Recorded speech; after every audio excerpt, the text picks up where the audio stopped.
Hey guys, tonight we step quietly into the smoky glow of the Viking Forge, a place where iron sang beneath the hammer, and where the patient rhythm of a blacksmith's work shaped not only swords and axes, but the very heartbeat of daily life in the north. This isn't the clash of raiding fleets or the thunder of battles told in sagas. No, tonight is about the quieter hands behind the iron, the men who bent fire and ore into tools, weapons, and the small fittings that held a society together. So before you settle in, take a moment to like the video and subscribe, and let me know in the comments where you're listening from, and what time it is for you. I always enjoy seeing how far these journeys reach across the world. Now, lower the lights, maybe let the soft crackle of a candle or the hum of a fan carry you deeper into the moment. And together, let's step into the long, slow hours of the forge. Far to the north, where the lands stretch out in long ribbons of coastline and the sea lies heavy against the shore, the world of the Vikings first took shape.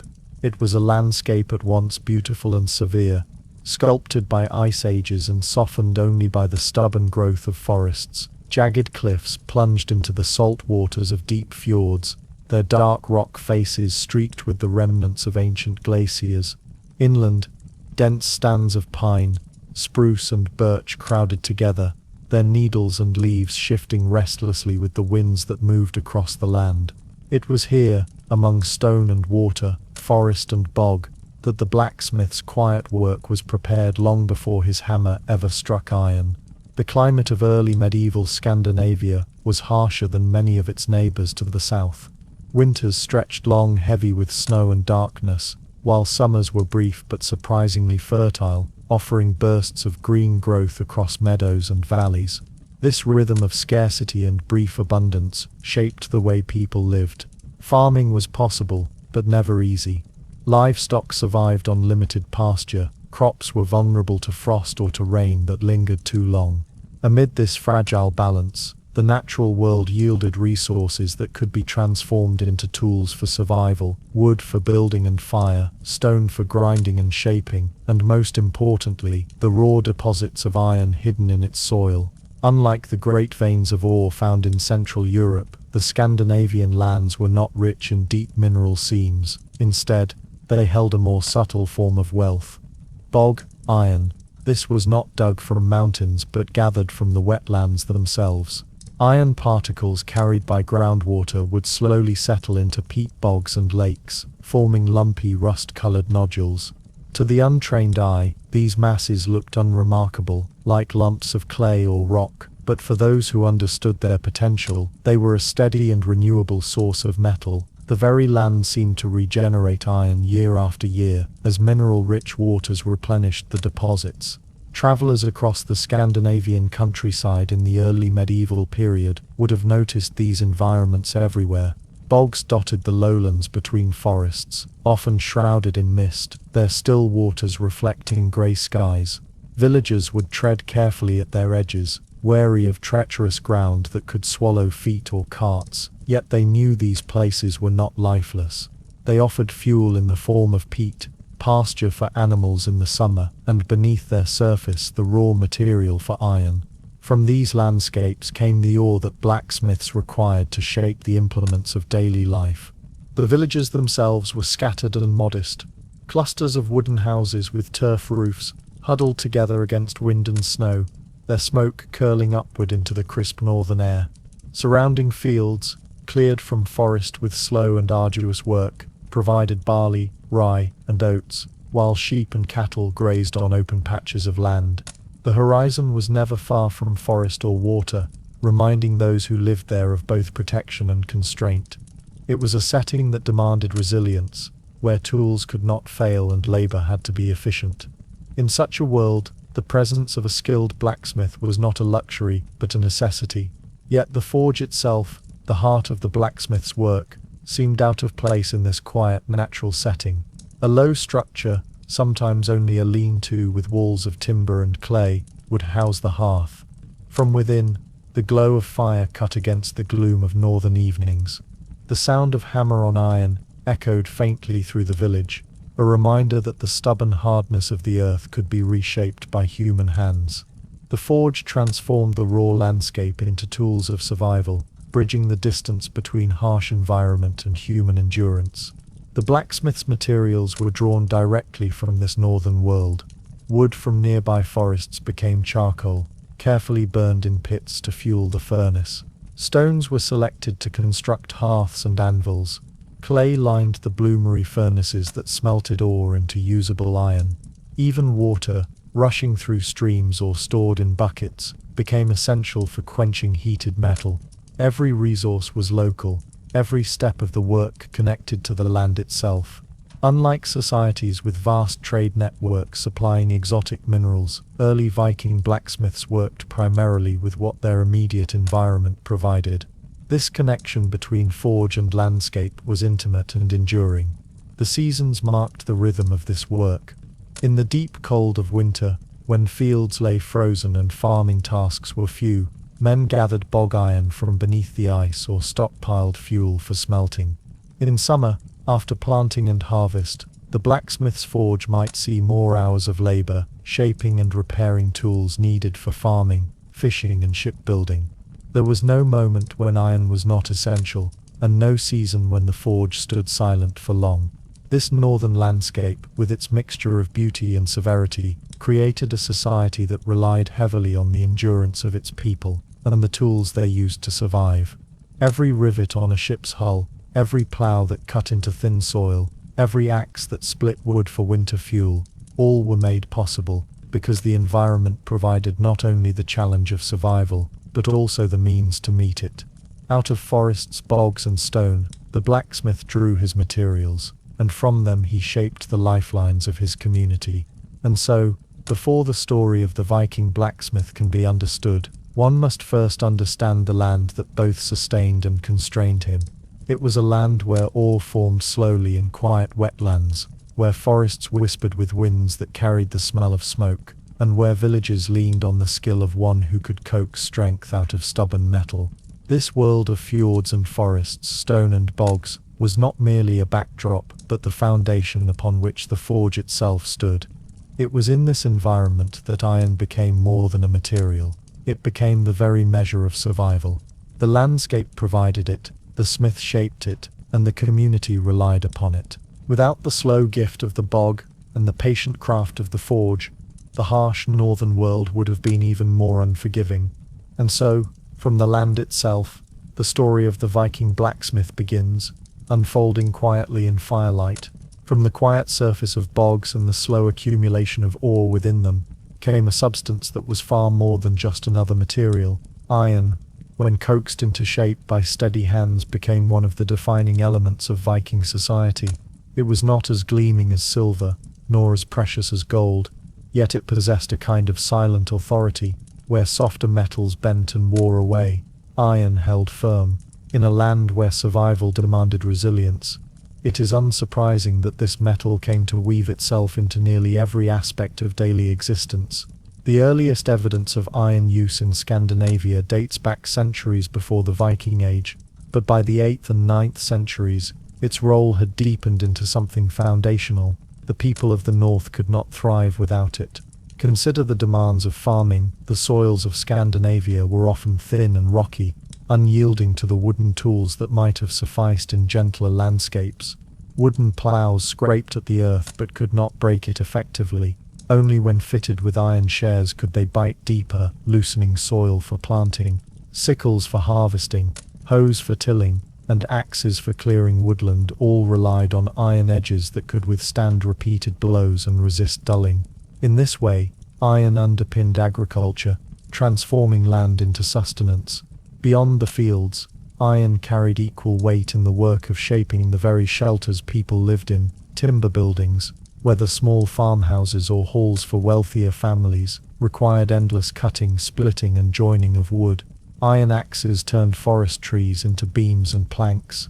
Iron saws, chisels and adzes refined them further. Even the nails and rivets that held ships and structures together came from the forge. Without iron, houses would still rise, but more slowly, less securely, and with greater strain. Its presence quickened labor and gave permanence to human efforts against the elements.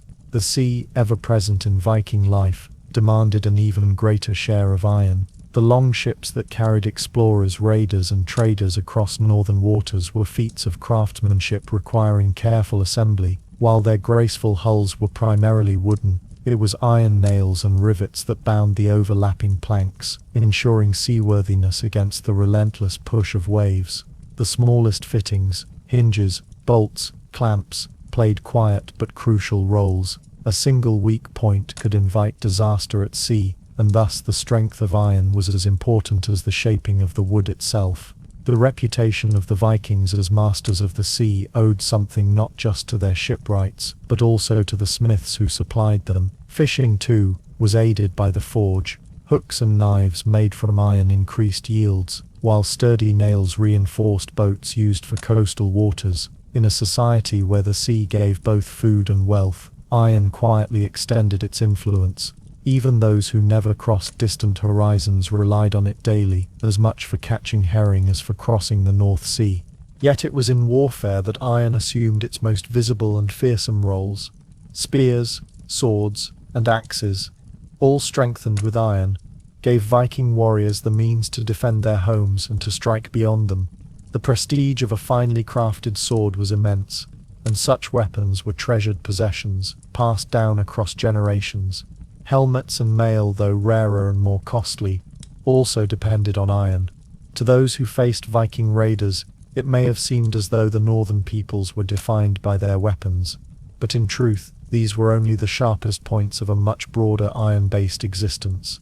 Still, it is important to note that iron was not evenly distributed. It required skill to extract, fuel to smelt, and labor to shape. Thus, while every village may have had some iron implements, wealthier families could commission more refined and numerous pieces, while poorer households relied on simpler tools, often repaired and reforged many times. This unevenness speaks to iron's value. It was not simply abundant, but precious, even when it appeared commonplace. Archaeological finds confirm this, with nails, rivets, and tools frequently appearing among burial goods, indicating both their necessity and their symbolic weight in daily life and the afterlife alike. Archaeologists working in Scandinavian sites such as Birka, Rib, and Hedeby have uncovered countless fragments of iron objects, not just weapons but nails, buckles, brooches, scissors, and keys. Each fragment tells a story of use, repair, and eventual discard. These small items often receive less attention than the grander swords displayed in museums, but they speak more clearly of ordinary life. An iron key might have locked a chest of valuables, a brooch might have fastened clothing against the wind, and a pair of scissors might have trimmed cloth in the making of garments. All of these remind us that iron was not confined to warriors but permeated every layer of society. It is also worth reflecting on iron's symbolic place within Viking thought. While the sagas and myths highlight gods wielding weapons of extraordinary power, Thor's hammer, for example, the practical world turned on simpler objects that bore similar associations of strength. The very endurance of iron made it a material worthy of respect. Smiths who could shape it were often regarded with a mix of esteem and wariness, their craft straddling the line between skill and something almost magical. That sense of quiet reverence was not unique to Scandinavia, but the harsh northern environment made it especially potent. In short, iron was the invisible framework of Viking life. It was there in the fields, in the homes, in the ships, in the markets, and in the grave. To imagine Viking society without iron is to imagine it unrecognizably diminished, less efficient, less mobile, less formidable. Every hammer's strike within the forge carried forward not just the shaping of a single object, but the maintenance of a way of life. The blacksmith's labor was never far from the survival and prosperity of his community. And yet, while iron's importance is clear, one must not forget how it was brought into existence in the first place. Unlike wood or stone, which could be gathered directly from the landscape, iron required transformation. It had to be coaxed from the earth, smelted in fire, and made workable through a process of patience and persistence. From the raw nodules of bog iron to the glowing blooms within a furnace, there lay a hidden journey before any tool or weapon could take shape. Iron, though essential in nearly every part of Viking life, was not given freely in a form that could be used. Unlike wood, which could be cut directly from the tree, or stone, which could be shaped straight from the ground, iron required a journey. It began as something unremarkable, a raw deposit of ore that lay hidden beneath bogs and shallow waters, waiting for careful hands to gather it. The transformation from ore into usable metal was long, slow, and laborious, and yet it was this very process that gave iron its weight in society. The lands of Scandinavia were not rich in great seams of iron ore, such as those found in Central and Southern Europe. Instead, the most common source was bog iron, a renewable deposit that formed in wetlands. This material was created over time as iron-bearing groundwater seeped into bogs and lakes, where oxygen encouraged the precipitation of iron oxides. Gradually, nodules of iron built up, small rust-colored clumps that could be dug from the mud.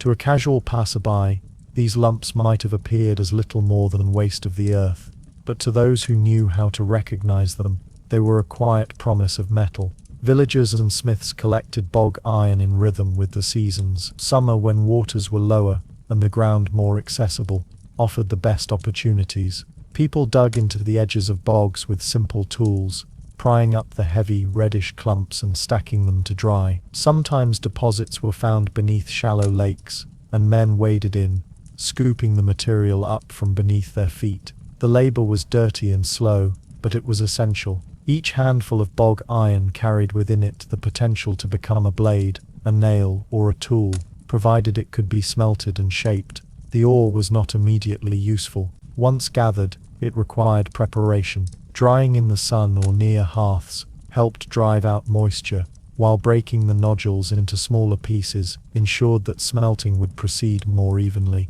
By themselves, these lumps were little more than brittle stones, too.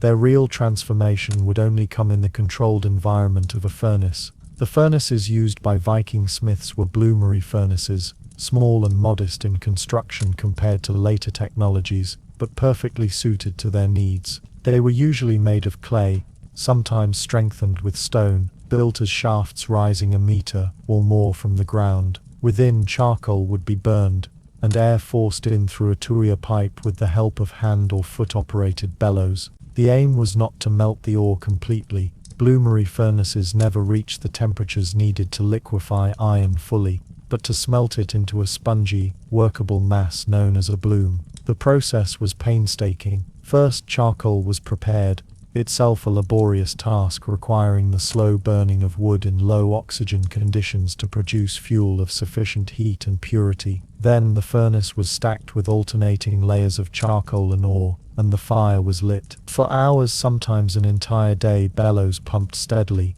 feeding air into the heart of the fire. The heat rose, glowing red, then orange, then a searing white within the furnace's core. As the temperature climbed, chemical reactions slowly released oxygen from the iron oxides in the ore, leaving behind metallic iron. This iron, however, did not collect as a liquid, but as a porous, spongy mass entangled with slag, the waste material of smelting. When the time was right, the furnace was broken open, or its bottom tapped, and the bloom was pulled free, heavy, dark, and irregular in shape. It looked little like the shining iron of finished tools. Still, within that rough mass lay the potential for countless objects. The smith would reheat the bloom, hammering it to drive out slag and consolidate the metal, folding and reforging it until a workable billet emerged. Even at this early stage, each strike of the hammer was as much about purifying as shaping, turning raw, brittle matter into something strong and resilient. The scale of these operations was modest but sufficient. Archaeological evidence from sites such as Lansog Meadows in Newfoundland, where Norse settlers briefly established a presence around the year 1000, shows that even at the edge of their world, they carried with them the knowledge of smelting bog iron. There, researchers found remains of a small bloomery furnace and evidence of smelting activity, indicating that the Vikings prioritized iron production wherever they went. This suggests that iron-making was not only central to life at home in Scandinavia, but also essential in expansion and exploration. Back in Scandinavia, smelting was often carried out near the bogs themselves, reducing the difficulty of transporting heavy ore. Clusters of furnaces have been found in forested areas, suggesting that charcoal production and iron smelting were conducted in tandem, where both fuel and ore were close at hand. The scale was not industrial, but it was organized, with communities pooling labor to produce the iron that sustained their farms, homes, and ships. The effort required for this transformation meant that iron was valued. Every stage, from wading into bogs to drying ore, to cutting timber for charcoal, to hours at the bellows, demanded time and energy. The finished iron, therefore, was never squandered. Broken tools were reforged, blades were repaired, and scraps of metal were recycled into new forms. Nothing was wasted, for each fragment had cost too much labor to be discarded casually. This cycle of use and reuse ensured that iron remained in circulation, its presence a quiet thread tying together generations. The blacksmith stood at the center of this process. While he might not always gather ore or make charcoal himself, he was the one who turned the bloom into billets, and the billets into tools. The forge was where the transformation became tangible, where the dull mass of slag-laden bloom took on new life as a shining edge or a sturdy nail. The smith's skill was not only in shaping but in knowing how to coax quality from imperfection, to recognize when the metal was ready, and to strike with precision that removed weakness and preserved strength. From bog to bloom, the journey of iron was long and quiet, carried out with patience and endurance.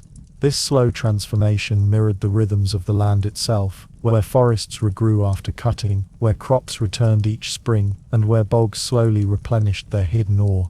Iron making was not just an act of craft, but of continuity, aligning human labor with the steady processes of the natural world. And so, from the heavy nodules pulled from the wet earth to the glowing bloom lifted from the furnace, iron passed through many hands and many hours before it became part of daily life. The blacksmith's quiet hammering, shaping this stubborn metal, was only the final stage of a journey that began in misty bogs and ended in the heart of the forge. The bloom, once drawn from the furnace, was still only the beginning. Heavy, irregular, and tangled with slag, it could not yet plough fields, fell trees, or cleave through armor. It needed to be worked further, and for that it was carried to the place where transformation became visible, the smith's workshop. Here, in spaces that were often modest in size but rich in atmosphere, the heart of Viking craftsmanship beat steadily, not in bursts of glory or spectacle, but in the quiet rhythm of fire, hammer, and iron. The workshop, or smithy, was usually a simple structure. In rural farmsteads, it might take the form of a small outbuilding, constructed from timber or wattle and daub, its roof thatched with turf or reeds. In towns and trading centres, such as Hedeby, Ribbe, or Birka, smithies could be slightly larger and positioned among other craft workshops, but even there, they remained practical and unadorned. Archaeological excavations at Viking Age settlements often reveal traces of these spaces, post holes marking the frame of the building, hearths still darkened by soot, and scattered fragments of slag and broken tools lying where they fell centuries ago. At the heart of every workshop stood the forge itself. This was the hearth where charcoal burned and iron glowed. Built of stone or clay, it was a low structure, often no more than knee-high, lined to withstand intense heat. Into it, the smith fed charcoal, keeping the fire alive and hot enough to soften iron. Beside the hearth, a tuya, a clay or metal pipe, connected to bellows, through which air was pumped steadily to raise the temperature. The bellows, often made from wood and leather, were worked by hand or foot, their quiet rhythmic wheeze a counterpoint to the crackle of fire. The atmosphere of the smithy was shaped by these elements. Even in daylight, the interior was dim, lit by the glow of fire and the faint shafts of sunlight slipping through roof gaps or open doors. Smoke clung to the air, carrying with it the acrid scent of charcoal and the metallic tang of hot iron. The floor, trodden earth, bore the marks of constant labor, patches of ash, discarded fragments of slag, and the impressions of heavy boots. Every surface seemed touched by work, anvils blackened by countless strikes, tools worn smooth by handling, and walls darkened with soot. Central to the workshop was the anvil, the surface upon which iron was struck and shaped.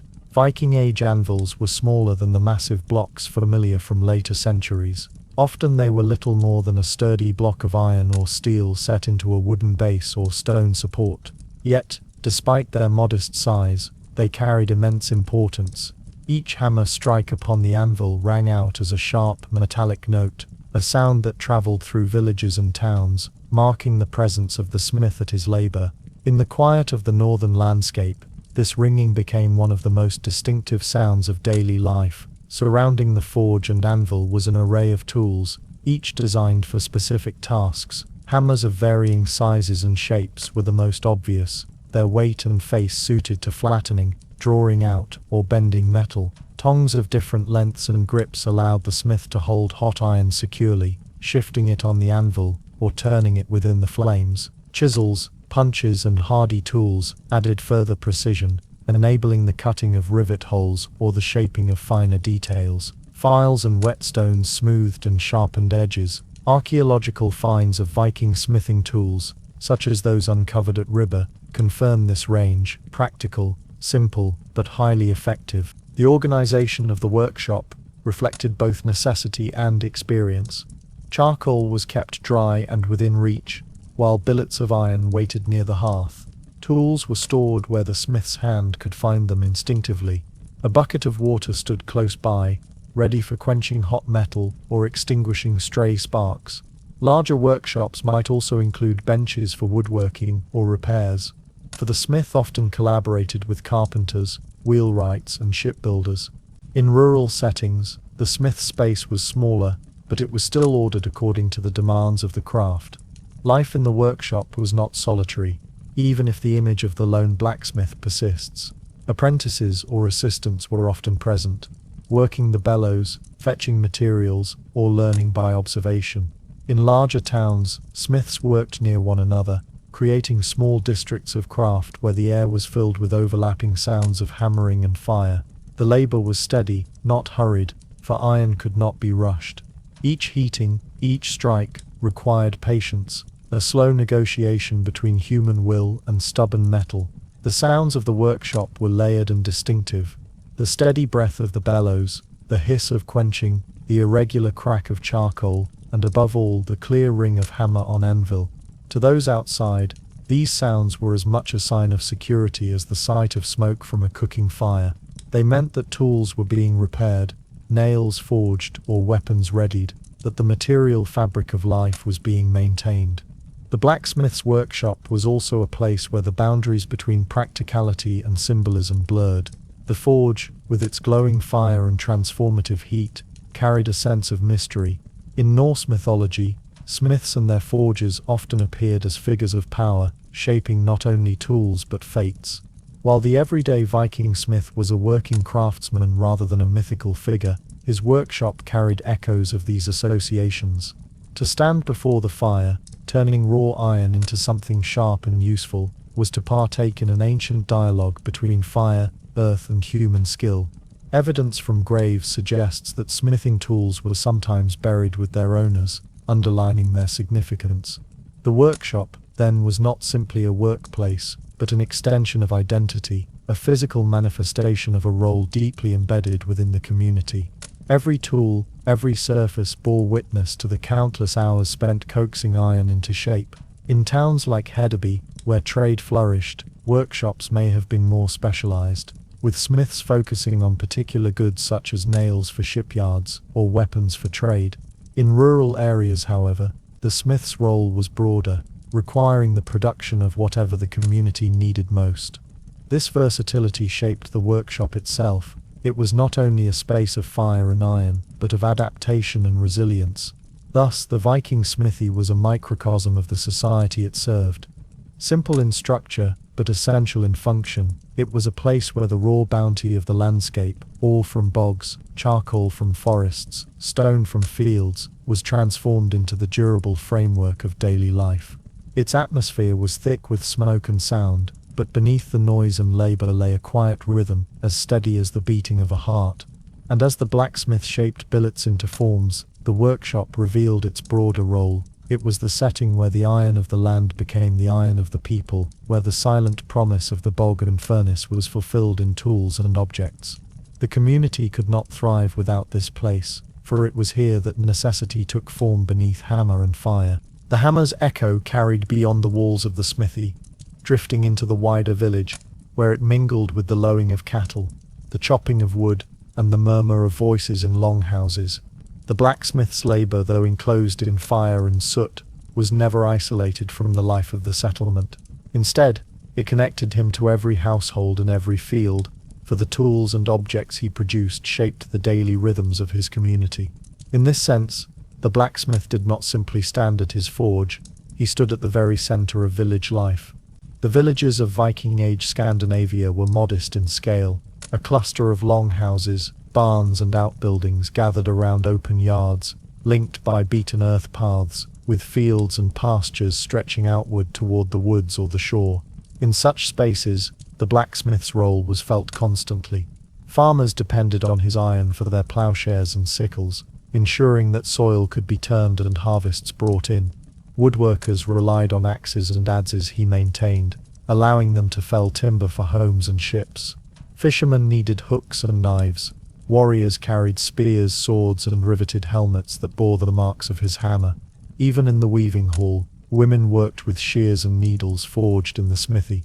Every aspect of material survival and comfort, from the fields to the hearth, bore the quiet signature of the blacksmith. This indispensability gave the smith a certain standing within his community. He was not necessarily wealthy, for iron was costly to produce and labor-intensive to shape, but his skill conferred respect. Archaeological evidence suggests that in some settlements, smiths occupied slightly more central or protected places, their workshops close to the heart of the village. Their tools, when found in graves, were often buried as grave goods, signifying identity and prestige. To own and wield the hammer and tongs was to hold a status that outlasted one's own life, binding the smith to his craft even in death. Yet this respect was mixed with a degree of ambivalence, for the blacksmith's work seemed to touch upon forces that lay beyond simple human effort. Fire, iron, and transformation all carried a sense of mystery. The forge, with its glowing heart and ceaseless breath of bellows, looked unlike any other household hearth. The smith's ability to take a dull, unyielding lump of ore and turn it into a shining blade or tool seemed almost alchemical, straddling the line between skill and sorcery. In Norse mythology and legend, smiths often occupied liminal positions. The dwarves of myth, master forgers dwelling deep within the earth, created treasures of the gods: Thor's hammer Mjolnir, Odin's spear Gungnir, and Freya's ship Skirðrblaðnir. These stories wove smithing into a tapestry of supernatural creation, suggesting that the art of shaping iron was as close as humans might come to divine craft. Among ordinary villagers, echoes of this belief lingered. The smith was both necessary and slightly feared, respected for his practical gifts, but also regarded with caution for the uncanny nature of his firelit art. Superstitions grew around the blacksmith's work. Sparks from the forge might be considered lucky or dangerous, depending on context. The iron objects he created were sometimes thought to hold protective power. Iron nails or knives were placed in thresholds or near cradles to ward off malevolent spirits. Horseshoes, an innovation of the period, gained associations with protection and good fortune. In this way, the products of the smithy became not only functional, but also symbolic, carrying meanings that extended beyond their immediate utility. The blacksmith himself often lived somewhat apart from the rest of the village, not in distance but in perception. His work hours, dictated by the fire, extended into the dim hours when others slept, and the glow of his forge could be seen against the night. To pass by the smithy after dark was to witness a world apart, where iron glowed like molten suns and shadows danced across soot-blackened walls. Such scenes impressed themselves upon memory, reinforcing the idea that the smith dealt with forces ordinary people did not fully understand. Despite these associations, the smith was not an isolated figure. He was part of the rhythms of feasting, farming, and sailing. His work equipped raiding expeditions, trade ventures, and harvest celebrations. He joined in seasonal rituals, contributed to communal feasts, and shared in both the hardships and joys of village life. His reputation gave him a voice in matters of importance, but his true power lay in his quiet indispensability. Without him, plows would dull, nails would fail, and weapons would break. His absence could bring a community to a halt, and his presence, though sometimes tinged with unease, ensured continuity. It is telling that across many cultures, not only in Scandinavia, the blacksmith was regarded as a liminal figure, half craftsman, half magician, straddling the line between the ordinary and the extraordinary. In Viking villages, this perception took on its own character, shaped by the northern landscape, the scarcity of iron, and the mythology that bound everyday life to tales of gods and heroes. The blacksmith embodied this tension, practical yet mysterious, ordinary yet exceptional. Thus, within the Viking village, the blacksmith was more than a laborer. He was a figure around whom stories gathered, a craftsman upon whom survival depended, and a man whose forge linked the earth's raw resources to the continuity of community. His role existed in the space between necessity and reverence, grounded in the material needs of the people yet edged with the shimmer of the uncanny. And it was within this balance of respect and superstition that the blacksmith continued his work, day after day, hammering the future of his people into existence upon the ringing anvil. The great sagas spoke of gleaming swords, of spearheads flashing in battle, and of axes swung in raids upon distant shores. Yet within the slow pulse of village life, it was humbler objects of iron that carried the true weight of survival. For every sword, there were dozens of sickles, for every spear, 100 nails, and for every warrior's axe, countless rivets holding ships and homes together. The blacksmith's craft extended far beyond the martial image of Viking power, anchoring itself in the ordinary, in tools that quietly sustained the fragile balance between labor and livelihood. The forge was as busy with such objects as it was with weapons. A farmer, for instance, would come to the smith with a plowshare dulled by long days dragging through stony fields. The smith reheated the worn iron, drew it upon the anvil, and sharpened its edge until it once again sliced through soil. The same was true for sickles and scythes used during harvest, thin blades that required careful shaping, for too brittle an edge would snap, while too soft a one would fold. This was the kind of ironwork that decided whether a family had grain enough for winter. Axes, too, were indispensable. Not only weapons, they were everyday tools for felling trees, splitting logs, and shaping beams. The smith forged them in several forms: broad axes for hewing, lighter axes for splitting, and sturdy utility axes for the daily tasks of a farmstead. Archaeological finds, such as those from settlements like Hedeby and Birka, show that axes were among the most common iron objects in Viking life. Their ubiquity speaks not of constant raiding, but of constant labor, the endless work of taming forest and timber to build houses, boats, fences, and carts. Knives were perhaps the most personal tools of all. Every household possessed them, and most individuals carried their own. The smith forged small utility knives for food preparation, leatherworking, and general use, as well as larger blades for heavier tasks. Some knives were simple, with plain iron blades and wooden handles, while others were made with more care, their edges steel-hardened, and their fittings adorned with bronze or bone. In excavations of Viking graves, knives are found more often than swords, a testament to their importance in everyday existence. Where a sword was a symbol of status, a knife was an extension of life itself, eating, cutting, and working from dawn to dusk. Equally vital were nails and rivets, humble pieces of iron, without which no structure or vessel could hold together. The smith produced them in large numbers, cutting heated rods of iron, and hammering the ends into flat or rounded heads. Nails bound timber into place, rivets held ship planks fast, and hinges allowed doors and chests to swing open and shut. These were not glamorous creations, yet they were the skeleton of Viking society's material culture. Without them, the very walls of homes and the hulls of ships would collapse. The work of shaping such items required patience. A billet of iron, heated to glowing red, was hammered into thin rods for nails, into broad forms for plowshares, or into sharp-edged tools. The smith judged the temperature by the color of the glow, knowing when the iron was malleable, when it was too cold to shape, and when it risked burning in the fire. It was a craft of steady observation and careful timing, where haste could ruin the material, and only rhythm brought results.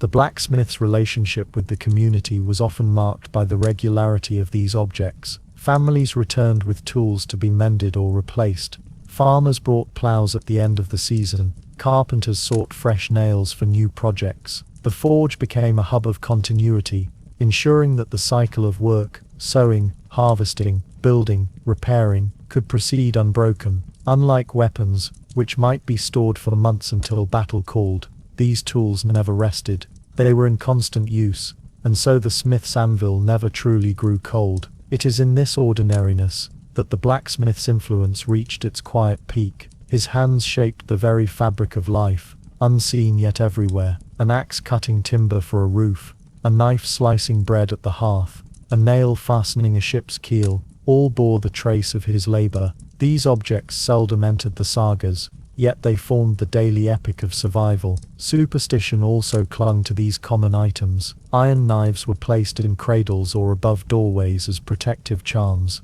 Nails were hammered into thresholds to guard against wandering spirits, and tools might be ritually broken before burial to release their power. Thus, even the simplest iron object carried symbolic weight, extending beyond its function into the realm of belief. The making of everyday tools reveals the full measure of Viking blacksmithing. It was not a craft confined to war, but one that touched every aspect of existence. Each strike of the hammer contributed not just to survival, but to the continuity of society, binding the village together through the hidden strength of iron. And in this steady, almost unnoticed work, the blacksmith's forge became as essential as the hearth of any home. The ring of the anvil was not only the sound of war preparation, but the sound of a farmer's plowshare reborn, a carpenter's axe sharpened, or a fisherman's knife, honed to slice through rope and net. It was the sound of life being sustained in countless small ways. If the everyday tools of farming, building, and fishing were the steady heartbeat of the smith's forge, then the weapons forged for warriors were its sharper edge, not more important, but carrying a weight of symbolism that exceeded their practical use. For while the knife, the axe, and the plowshare sustained the rhythms of village life, the spear, the sword, and the arrowhead reached into the wider world, accompanying men across seas and into the annals of sagas. Yet these weapons, so often remembered for their role in violence, were not born in sudden bursts of fire and fury. They emerged instead from long patience, quiet observation, and the repetitive discipline of the blacksmith's hand. The spear was among the most common weapons of the Viking Age, simpler than the sword but no less significant. Its creation began with an iron billet, heated and hammered until it stretched into a long tapering form. The smith forged the tip into a point, sometimes barbed, sometimes leaf-shaped, depending on use. At the base, the iron was flattened and curled into a socket, into which a wooden shaft would later be fitted. The process required balance. The blade needed to be sharp and strong, yet the socket had to remain durable enough to withstand repeated use. A poorly forged socket could split, rendering the weapon useless. Thus, the spear, though simple in form, demanded a quiet precision. Arrowheads, too, were shaped in great number. They were small, but their production called for as much care as larger weapons. Drawn from thin rods of iron, the smith hammered the tips into narrow, hardened points. Some were simple, designed for hunting, while others were barbed or leaf-shaped, meant for war. Their sockets were formed carefully, ensuring a snug fit onto slender shafts. In archaeological finds, such as those at Hedeby, hundreds of arrowheads have been uncovered, testifying to their ubiquity in both hunting and battle. Each one represented an investment of labor, a small but crucial link in the chain of survival and defense. The sword, however, was different. Unlike the spear or arrow, which were common, the sword was rare, a mark of status as much as a weapon. Its forging required both greater skill and greater time. The smith began with several billets of iron and steel, often of differing carbon content. These were heated, hammered together, and folded repeatedly to create a strong, flexible blade. This process, sometimes referred to as pattern welding, produced distinctive rippling patterns along the steel, visible even centuries later on unearthed swords. Such work required not only skill, but patience, for each stage demanded careful attention to heat and strike. Too much heat could ruin the steel, too little could prevent the metals from bonding. The shaping of a sword was gradual. The smith drew out the blade to its full length, tapering it toward the point, and then carefully hammered the edges thinner, preparing them for sharpening. A fuller, the shallow groove that ran along the blade, was sometimes hammered in, reducing weight while preserving strength. The tang where the hilt would be fitted was left sturdy and plain, awaiting its final fittings of wood, bone, or metal. Hardening and tempering were crucial stages. Once the sword had taken its form, the blade was heated evenly in the fire, until it glowed with a steady, almost living color. Then, in a moment both practical and symbolic, it was quenched, plunged into water or oil, where steam hissed and iron stiffened. If successful, the blade became harder and sharper, though also more brittle. To prevent shattering, the smith reheated it at a lower temperature, tempering the steel until it balanced strength with resilience. This careful negotiation between hardness and flexibility was one of the blacksmith's greatest skills, honed through years of experience and instinct. The result was not merely a weapon, but an object of meaning. Swords were often inscribed with names or symbols, sometimes with inlays of precious metals along their blades. They were fitted with guards, pommels, and grips that combined function with artistry. Some were decorated richly, others left plain, but all carried significance. A sword was costly to produce, requiring both high-quality iron and long hours of labor, and thus it became a marker of prestige. To carry one was to display wealth, status, and connection, as well as martial readiness. Yet for the smith, even such prestigious work remained a matter of discipline and repetition. Heating, hammering, quenching, and tempering. Each step was deliberate, each strike purposeful. There was no sudden drama, no spectacle. Only the quiet persistence of a craftsman turning raw material into a form that outlived both him and its first wielder. Many Viking swords, recovered from graves and riverbeds, still bear the strength and sharpness of their making, centuries after the forge fires that birthed them burned to ash. The weapons shaped in the smith's workshop left their small villages and travelled far. They crossed seas in the hands of raiders, stood in defence of farmsteads, and sometimes accompanied their owners into the grave. Yet they all traced back to the same space, the dim-lit smithy, the glow of the forge, the ringing of the anvil, the spear, the arrow, and the sword all began not in battle but in patience, discipline, and the slow art of shaping iron. In this way, the forging of weapons paralleled the forging of tools. Both required the same skill, the same eye for heat and strength, the same steady rhythm of hammer and fire. One served fields, the other served warriors, but both bore the same quiet origins. The blacksmith's labor made no distinction in its care, and so within the village, the weapons that would one day feature in sagas were born from the same hands that shaped plowshares and nails. The continuity between peace and war, between survival and conquest, lay in the forge, where every billet of iron waited for its fate beneath the smith's hammer. Among the many skills practiced in the Viking smithy, none combined patience, precision, and quiet artistry more fully than the technique of pattern welding. To those who later unearthed these blades, centuries after they had been laid to rest in graves or rivers, their surfaces bore faint ripples, flowing like water or twisting like braided rope. These patterns were not mere decoration, though they were undeniably beautiful. They were the outcome of a deliberate technique designed to strengthen a sword and imbue it with both durability and distinction. The process began with an understanding of iron and its differing qualities. The raw material drawn from bogs and smelted in bloomery furnaces yielded iron of varying carbon content. Some was soft and malleable, better suited to tools that required flexibility. Some, enriched with carbon, became harder and sharper but also more brittle. On their own, neither quality was sufficient for a weapon as demanding as a sword. Too soft, and the blade would bend in combat. Too hard, and it risked breaking under strain. The smith's solution was to combine them, folding and welding together multiple billets into a single balanced whole.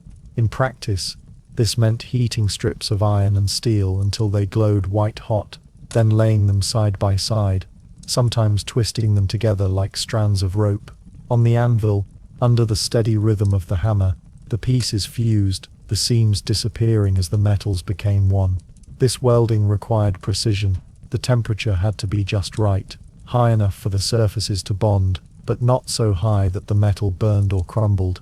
To help the process, the smith sometimes sprinkled sand or other flux onto the heated surfaces, reducing oxidation and allowing the metals to join cleanly. Once fused, the billet could be drawn out, hammered thinner, and folded back upon itself, repeating the process of welding and forging. Each cycle created new layers, strengthening the blade and dispersing weaknesses within the iron. When the smith twisted the rods before welding them flat, the resulting lines, once ground and polished, revealed swirling or herringbone patterns, the distinctive marks of pattern-welded steel. To an untrained eye, these patterns might have seemed like natural ornamentation, but to those who knew the forge, they spoke of skill and intention. The technique was not invented by the Vikings. It was known across early medieval Europe and beyond. Yet in Scandinavia, it found particular resonance, both for its practical benefits and for its aesthetic qualities. Viking warriors valued swords not only as weapons but as symbols of prestige and status. A pattern-welded blade carried an aura of distinction, its rippling surface marking it as the work of a skilled smith, worth far more than a simple iron edge.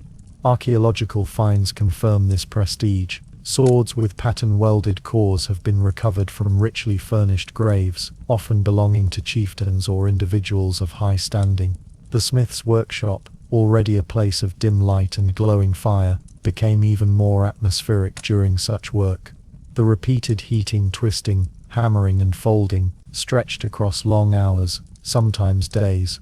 Each strike of the hammer added not only to the blade's strength, but to its hidden artistry, invisible, until the final stages of grinding and polishing revealed the delicate patterns within the steel. In this sense, pattern welding was a craft of patience, its rewards concealed until the end, when the blade's surface caught the light and revealed its quiet beauty. Tempering remained essential. After the layers had been forged into a blade, the smith reheated it carefully and quenched it, hardening the steel, then tempered it again at a lower heat to prevent brittleness. The result was a blade that combined resilience with cutting strength, one that could withstand the rigors of combat while holding a sharp edge. In some cases, the smith might add a harder steel edge, welded onto the softer, layered core, further balancing durability and sharpness. The finished sword, when held in hand, told a story through its surface. The ripples spoke of fire and folding, of metals joined and reforged, of a smith's patience across countless hammer strokes. To the warrior who carried it, the blade was more than a tool of war. It was a symbol of wealth, a reflection of identity, and a companion in both life and death. Many such swords were buried with their owners, placed in graves as markers of status, their patterned surfaces resting quietly in the earth until rediscovered centuries later.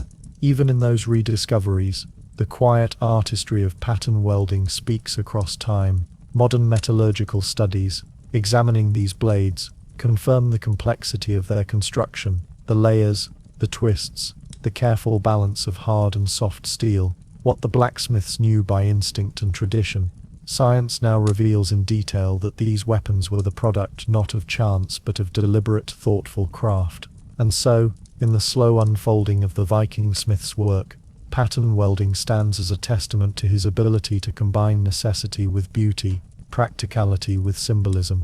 Each patterned blade was both weapon and art, born not from haste or spectacle, but from the quiet discipline of a craftsman shaping fire and iron into something enduring. If the smith's fire brought strength from the earth, then the carpenter's axe and adze gave form to the living forests. The two crafts, though different in their elements, were inseparably bound. One without the other left work incomplete. Iron alone lay inert, while wood alone lacked the fastenings to hold it secure. In Viking society, this relationship became most visible, not in the tools of the farm or the household, but in the construction of ships, the great longships that carried men across fjords, rivers and oceans, linking distant lands through trade, raiding and settlement. The forests of Scandinavia provided oak, pine and ash, each with qualities suited to shipbuilding. Oak gave strength to keels and frames, pine supplied long planks for hulls, and ash offered flexible timbers for oars. Yet none of these could serve without the assistance of iron. The smith, with his forge and anvil, supplied rivets, nails, and fittings, small objects by weight, but heavy in consequence. Without iron, ships would creak and split. With iron they held fast against the strain of sea and storm. Archaeological discoveries, such as the Gokstad and Oserberg ships preserved in Norwegian burial mounds, reveal the centrality of this cooperation. Their hulls, built with overlapping planks in the clinker style, were held together with thousands of iron rivets. Each rivet was a small, deliberate act of smithing, a rod of iron cut to length, one end hammered flat into a head, then passed through the plank holes. On the other side, the projecting end was hammered against an iron rove, a small washer-like plate, until it clenched tight, binding the wood securely. Hundreds upon hundreds of these small fastenings created the seamless, flexible hulls that gave Viking ships their remarkable durability. The process of making these rivets was steady and repetitive. At the forge, the smith heated bars of iron, cutting and shaping them with hammer and chisel. Each rivet required the same attention, yet their cumulative effect was immense. The carpenter, in turn, bored precise holes in planks, aligning them to receive the rivets. The two crafts thus interlocked, not just in the physical objects they created, but in the rhythm of their labor. Smith and carpenter worked side by side, one feeding fire, the other shaping timber, each dependent on the other. Beyond rivets, the smith supplied hinges and fittings for rudders, rings for ropes, and iron bands to strengthen masts or secure cargo. Even the smallest items, hooks for holding sail rigging, nails for fastening benches, locks for storage chests aboard, carried his mark. A longship, graceful in the water, was not merely a wooden vessel but a woven fabric of iron and timber, its strength drawn from both. The act of launching such a ship revealed this cooperation in full. Villagers gathered as the keel slid into water, its planks bound with thousands of hidden rivets, each one a memory of the smith's fire.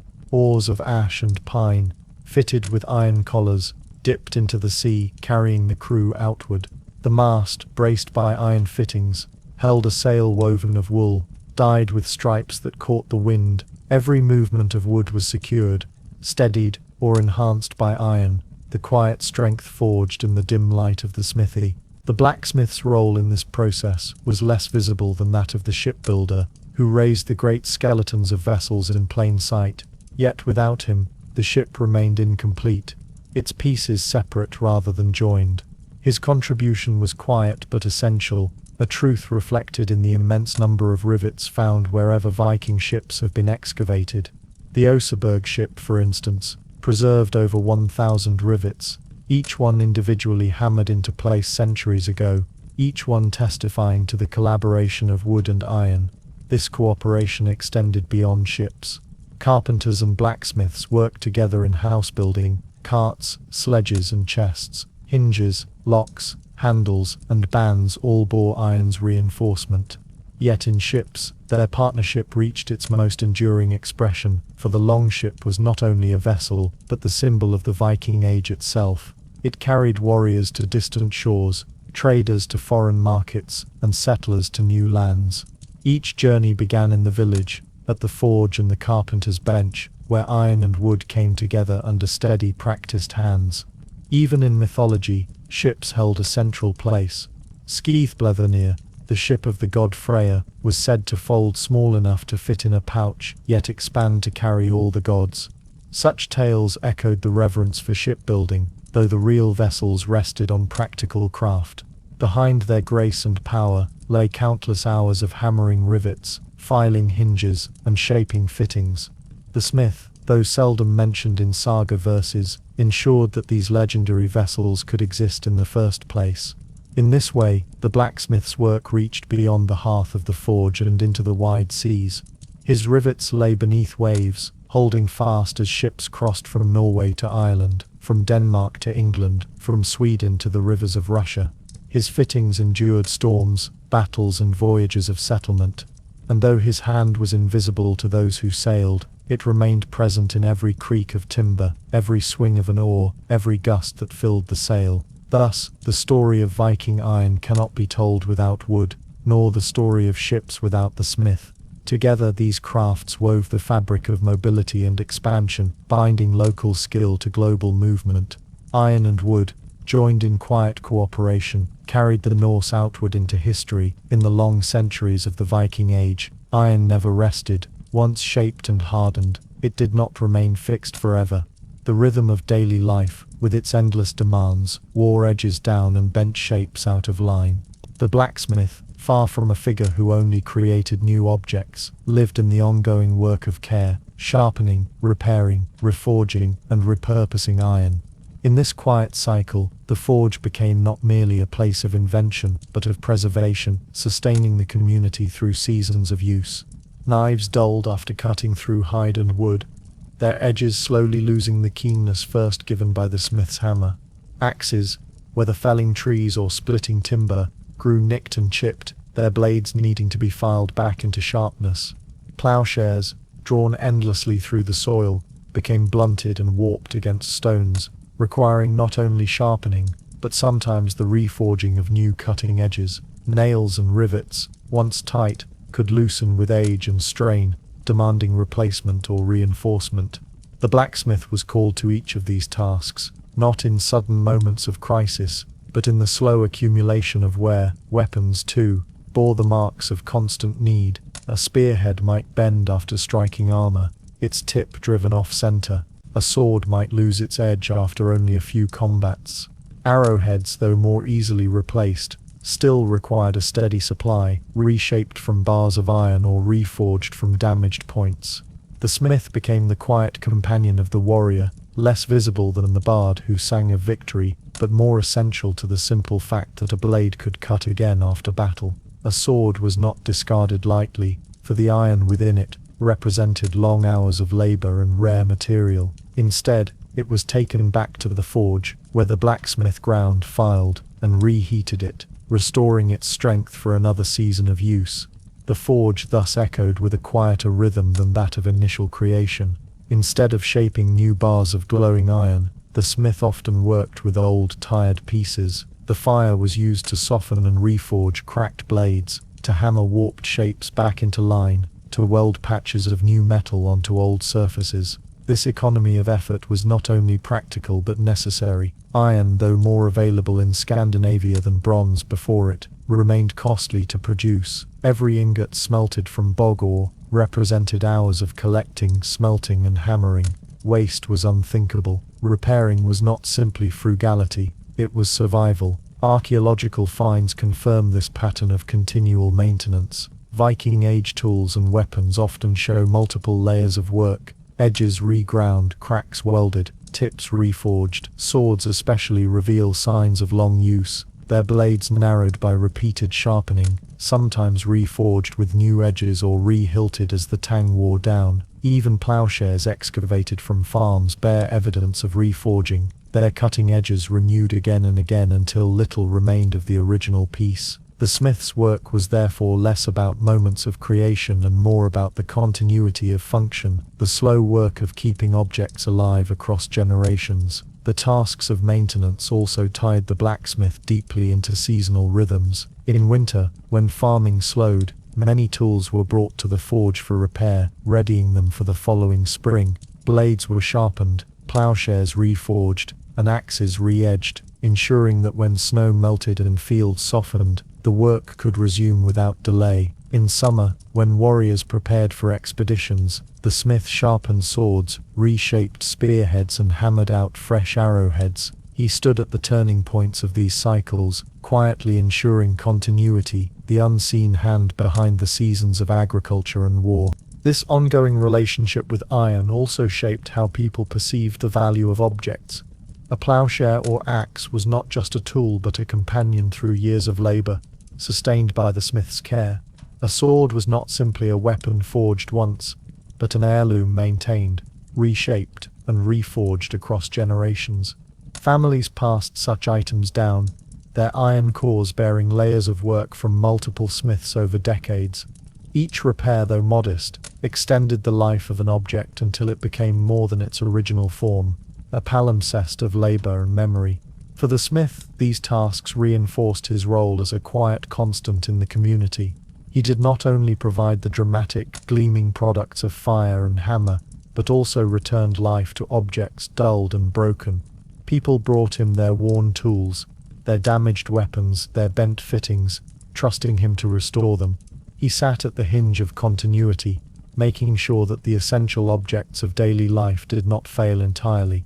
Even the smallest tasks held weight. A single sharpened knife might mean the difference between ease and struggle in the household.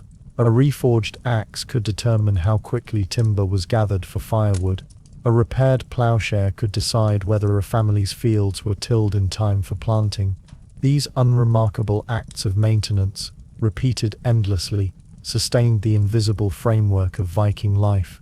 Thus, the story of the blacksmith is as much about repair as it is about creation. His forge was not a place of finality, but of renewal, where objects entered tired and left ready once more. The glow of the fire was steady, less about dramatic transformation and more about patient care. In the quiet clink of hammer and file, communities heard not the sound of new beginnings but the reassurance of continuity. If the forge was a place of fire and iron, it was also, in the minds of many, a place of mystery. The blacksmith's work reached beyond the visible transformation of ore into tools. It touched on forces unseen, as though each blow of the hammer echoed not only in the anvil, but in the fabric of belief itself. In the Viking world, where natural and supernatural were not neatly divided, the smith's role became tinged with awe and suspicion, his fire likened to divine forces, and his skill remembered in myth. Norse mythology itself wove blacksmithing into its fabric. Among the gods, Thor carried a hammer, Mjolnir, forged by dwarves deep within the earth. This weapon, both protector of the gods and sanctifier of rituals, bore the unmistakable mark of smithing skill. Its creation echoed the work of real smiths, who also drew strength from fire and anvil, though in more modest forms. The dwarves who made Mjolnir, as well as other treasures like Odin's spear Gungnir and Freya's ship Skithblathnir, were imagined as master smiths, beings who transformed raw elements into objects of power, though not human. Their presence in myth suggested a recognition of smithing as something close to magic. Even outside of divine stories, legendary smiths appeared in tales told across northern Europe. One of the most enduring was Wayland the Smith, known in Old Norse as Volundr, though not a Norse god. His story circulated in the sagas and poems of the Viking Age. Captured by a king and forced to work, Wayland fashioned treasures and weapons of unmatched quality, eventually taking revenge upon his captor. His tale was one of suffering, skill, and ultimate triumph, linking smithing with resilience and cunning. For listeners, such stories blurred the line between craft and sorcery, suggesting that those who mastered the forge held secrets ordinary people could not fully grasp. The smith's association with mystery was reinforced by the conditions of his work. The forge glowed in dim interiors, the bellows breathing life into fire, the hammer falling in rhythmic patterns. To those outside it seemed a place apart, filled with smoke, heat, and the transformation of dull stone into bright metal. The process of smelting bog ore itself carried an almost ritual quality. Earth was dug, ore lifted, and then, through fire and labor, something stronger and sharper emerged. It was not unreasonable to imagine divine influence in this transformation. Superstitions grew around this perception. Blacksmiths were sometimes thought to wield charms against ill fortune, or to possess knowledge of hidden remedies. The iron they shaped was itself considered protective. Amulets of miniature hammers, modelled after Thor's Mjolnir, were worn not only as symbols of faith but also as safeguards. Iron objects were placed in graves as offerings, and in some cases, broken weapons were deposited in bogs or rivers, their destruction and surrender carrying symbolic weight. The blacksmith's role in producing such objects tied him directly to these acts of devotion and superstition. Archaeological evidence supports this connection. Hammer amulets have been found across Scandinavia, often interpreted as signs of devotion to Thor, but also perhaps as protective charms linked to the forge itself. Likewise, Ritual deposits of weapons in watery places, such as lakes and bogs, suggest that iron was not merely practical but spiritual. To melt, to reforge, to break, or to offer iron carried meanings that reached beyond utility. The smith, as the one who made and remade such objects, naturally stood near the boundary between the everyday and the sacred. Even the tools of the smith held symbolic value. The hammer, beyond its practical use, was echoed in Thor's own weapon. The tongs, which held glowing metal safely, could be seen as instruments of control over fire, a power few possessed. The bellows, pumping air into the furnace, gave life to flame as though breathing spirit into matter. These tools, in their quiet ways, mirrored cosmic forces described in myth, linking ordinary labor to divine pattern. In the village, the smith's position carried both respect and unease. His work was essential, his skill undeniable, yet his fire and knowledge set him apart. Some may have whispered that he knew more than was natural, or that his forge connected to powers beneath the earth. Others may have looked to him for charms, blessings, or advice, blending the practical and the supernatural. He was never only a craftsman. He stood slightly apart, his work tinged with meanings that words could not fully explain. This aura did not always elevate the smith into positions of glory. He was not counted among chiefs or poets, whose deeds and words were celebrated openly. Rather, his influence remained quieter, woven into the daily and spiritual life of the community. His objects entered rituals, his iron adorned the body, his tools reflected the symbols of gods, yet his name seldom appeared in sagas, except through echoes like that of Wayland or the dwarven smiths. It was as though his presence belonged more to the background, shaping and sustaining life without demanding central attention. The combination of myth, superstition, and practical necessity meant that blacksmiths lived in a space of duality.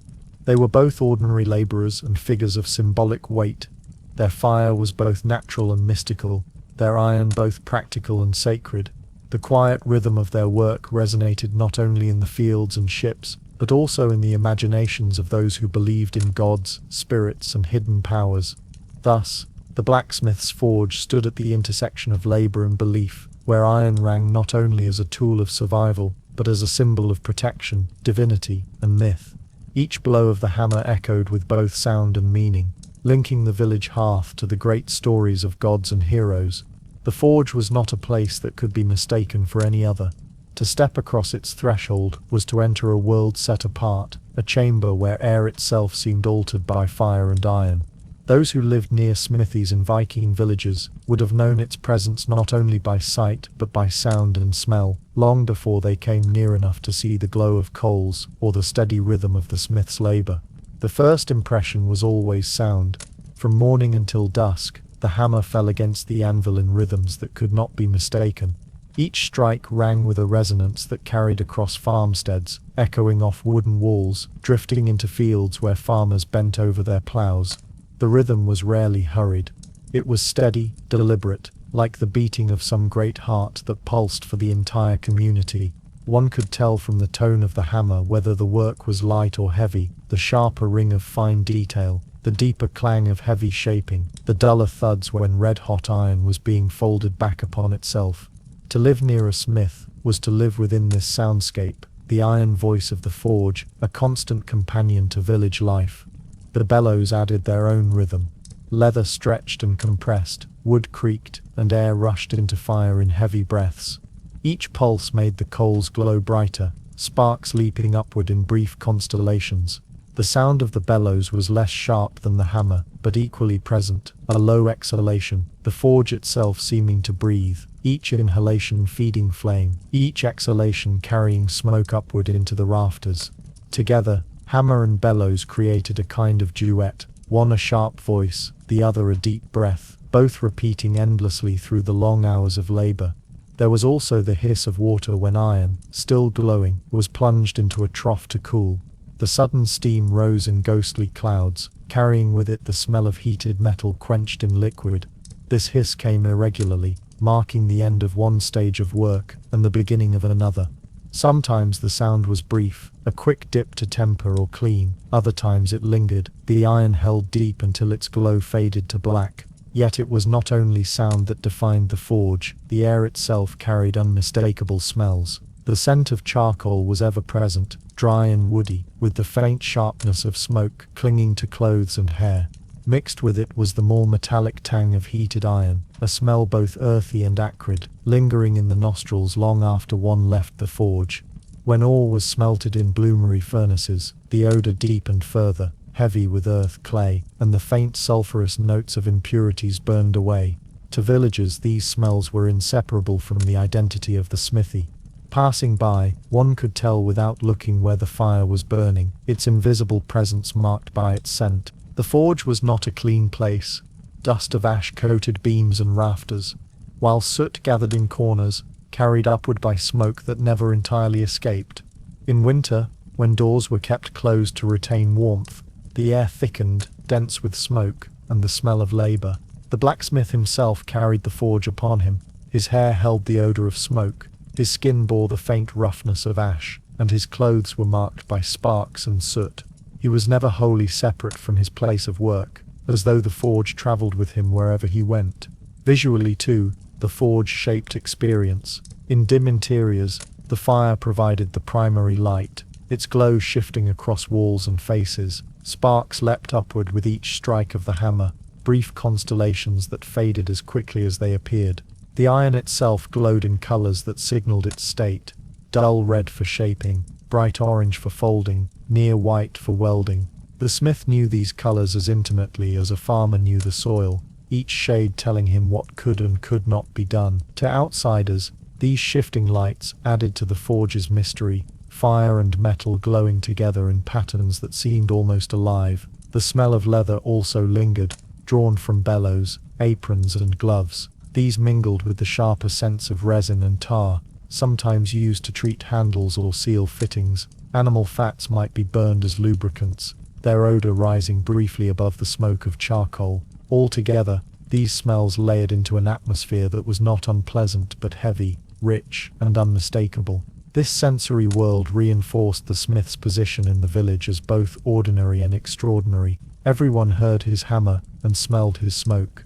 Even when they were far from the forge, his labor touched the senses of the entire community, weaving his presence into the fabric of daily life. For children, the forge might have seemed both fascinating and frightening, the glowing coals alive, the hammer loud, the smells overwhelming. For adults, the sounds were reassuring, a sign that tools and weapons were being readied, that the rhythm of life continued through the blacksmith's hands. The forge also created silence in its own way. Between hammer strikes, one could hear the faint crackle of fire, the soft creak of leather, the slow drip of water from quenched iron.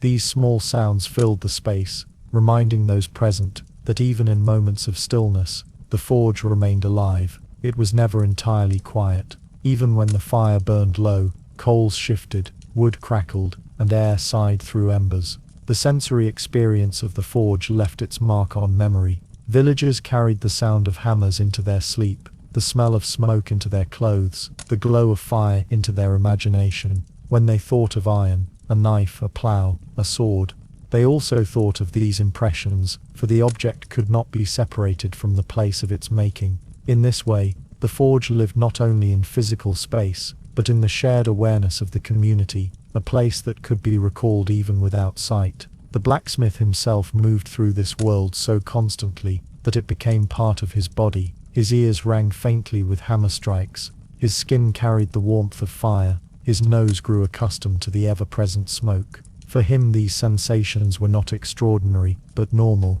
as much a part of daily life as the smell of fields was for a farmer. Yet for those who visited only occasionally, the forge's atmosphere was overwhelming, its sensory weight reminding them of how distinct this craft truly was. Thus, the forge was never just a workplace.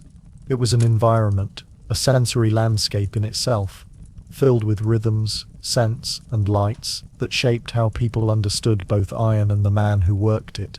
To describe the forge is to describe not just a place but a living presence, one that breathed, sang, smoked, and glowed in quiet continuity with the community it served. Though the forge was a fixed point in the landscape, its fire rooted in clay and stone, the blacksmith himself was not always bound to one place. Skills as rare and essential as his could not remain confined to a single village forever. In the Viking Age, where farms, settlements and markets were scattered across rugged landscapes and linked by sea routes, smiths sometimes travelled, quietly, steadily, carrying their craft into new communities, and exchanging both labour and goods along the way. The Scandinavian world of the 9th and 10th centuries was not isolated. Fjords cut deep into the land, rivers wound through valleys, and the sea itself served as a broad highway. Along these routes, movement was constant. Farmers brought surplus to markets, traders exchanged furs and amber for silver and silk, and warriors sailed outward in search of both plunder and land. Within this web of motion, smiths also moved. Some travelled short distances, from farm to farm, or village to village, repairing ploughs, reforging tools, or supplying rivets. Others moved farther, following the paths of merchants and seafarers, their iron goods becoming part of the cargo carried to distant shores. The mobility of smiths reflected both necessity and opportunity. Not every settlement could sustain a full-time blacksmith. Smaller farms, though they needed ironwork, could not always afford to keep one permanently. A travelling smith could fill these gaps, offering his services for food, shelter, or payment in kind. He might arrive with a small set of tools, setting up a temporary forge with a portable anvil, a pair of bellows, and a clay hearth hastily built from local earth. In a few days' work, he could sharpen tools, repair fittings, and forge new items, before moving on to the next community. In this way, knowledge and craft spread not only through family lines, but through the patient journeys of individuals. Evidence for such movement appears in archaeology. Tools and ironwork found across Scandinavia and beyond often bear stylistic similarities, suggesting shared methods and circulating ideas. Certain types of brooches, pins and weapon fittings appear in multiple regions, hinting that either the objects themselves travelled, or the smiths who made them did. The spread of particular forging techniques, such as pattern welding or decorative inlays, likewise indicates contact between craftspeople separated by distance. Markets provided another arena for mobility. Seasonal gatherings like those at Koppang in Norway, Hedeby in Denmark, and Birka in Sweden drew people from wide regions. Traders came with goods from distant lands, and smiths came with ironwork ready for sale. While rivets, nails, knives and fittings were exchanged alongside beads, textiles and imported silver coins. Some smiths likely set up temporary stalls or forges at these markets, repairing goods on the spot, or fashioning new items to meet immediate demand. The atmosphere of such places would have been filled with the clamour of exchange, and among the voices of merchants and farmers, the faint sound of hammering may have carried through the crowd. Beyond Scandinavia itself, smiths, or at least their products, travelled with Viking expeditions. Ironwork has been found in graves and settlements far from its original source in the British Isles, along the rivers of Eastern Europe, and even deep into the lands of what is now Russia and Ukraine. These objects speak of trade routes that carried not only finished goods, but also ingots of raw iron, ready to be worked by local smiths. Some blacksmiths may have joined these voyages directly, sailing with crews to establish settlements or to work in newly founded trading posts. In such contexts, their role was doubly valuable, providing essential repairs to ships as well as crafting weapons and tools for the community abroad. Travelling smiths carried more than iron. They carried knowledge. Each encounter between craftspeople in different regions created opportunities for exchange. A technique observed in one village might be imitated in another. A decorative style seen in a distant market could be adapted to local tastes. In this way, the craft of blacksmithing remained both rooted in tradition and open to gradual change, shaped by the steady movement of people and goods across the Viking world. For those who encountered travelling smiths, the experience must have felt both familiar and strange. The sound of hammer on anvil was the same, the smell of smoke and iron unchanged, yet the face was different, the style of work perhaps bearing subtle marks of another region. Villagers might gather to watch, curious at the small variations in technique or trade stories with the newcomer about distant places. In this way, the figure of the traveling smith linked local life to the broader horizons of trade and exploration. Travel also reinforced the blacksmith's place in the economy. Iron was not a commodity easily transported in finished form alone. Ingots known as currency bars were cast in standardized shapes that allowed them to be traded more easily. These bars, found in hoards and archaeological sites, suggest that iron itself was a medium of exchange, valued not just for its immediate use but for the potential locked within it. A traveling smith who carried such bars could turn them into tools or weapons wherever he went, transforming raw material into value through his labor.